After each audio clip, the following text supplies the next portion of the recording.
Okay, so now we're going to do part number 2. I'm going to hit the little plus sign at the bottom here, create a new part studio. I'm going to rename this guy the name of the second part, which is stack, which is the smokestack for the train. And I'm going to let that go. I'm going to go sketch. I'm going to put it on the front view, and this time we're going to draw just half of the stack because we're going to revolve it around in a great big circle. So I'm going to use the line tool. I'm going to start at my origin here, and I'm going to draw me a line, click, and that's going to be half of the diameter at the base, which is 0.5. Half that diameter would be the radius, 0.25. Enter. It's really small. Oh my gosh, it's so small I should zoom in. I'm going to turn that tool off because I accidentally clicked. Turning on the line tool again, I'm going to go up, straight up, 0.25. And now I'm going to go at a weird angle. Don't care what that angle is.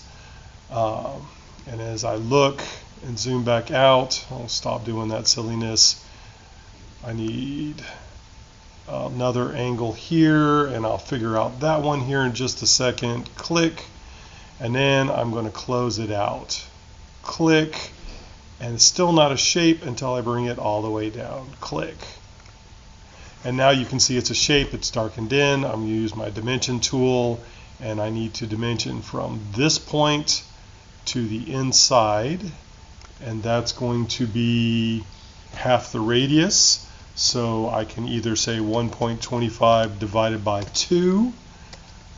It's half the diameter, sorry, 1.25 divided by 2, and that gives me that measurement.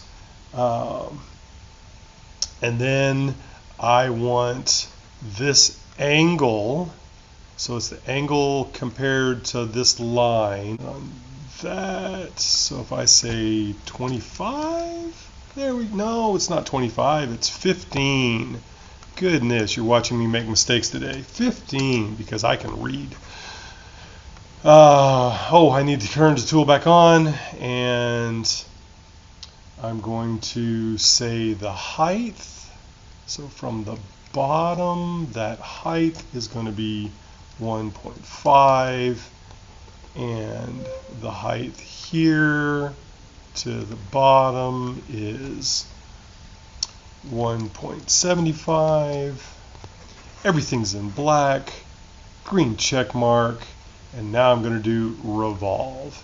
Revolve asks me to find the face first, so I'm going to choose the shape I just made, and then it says find the revolve axis, and that's going to be this line. Now, if I made a mistake and I choose the wrong line, you'll see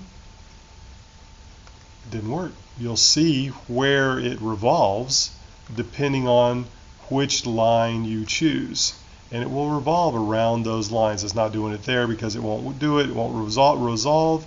I could do it there, but I want to do it here. That's the one I want. So it's starting to look like a smokestack.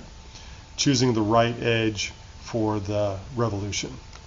Green check mark, and now I'm going to put some holes in it.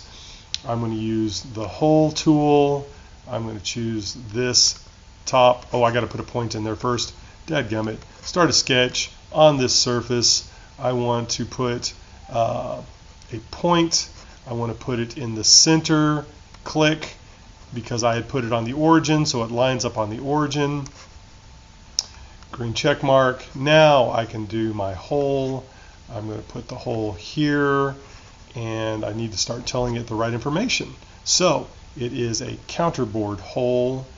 The diameter of the main hole is 0.375. It is drilled. It is the width at the top is 0.875. The depth down at the top is 0.375, and all the way down is 1.5. And the last piece is it's flat at the bottom. And you can see it fills it out. Yes, it was red to begin with, but once you put in all the information, it works. Green check mark. Done. Change the color. I think I will make this one purple because it will be a nice fun color. Kind of goes with blue a little bit, at least in my mind it does. And now I need to change the name of the part, and I'm going to change that to stack. Close that, and I'm done. Hooray!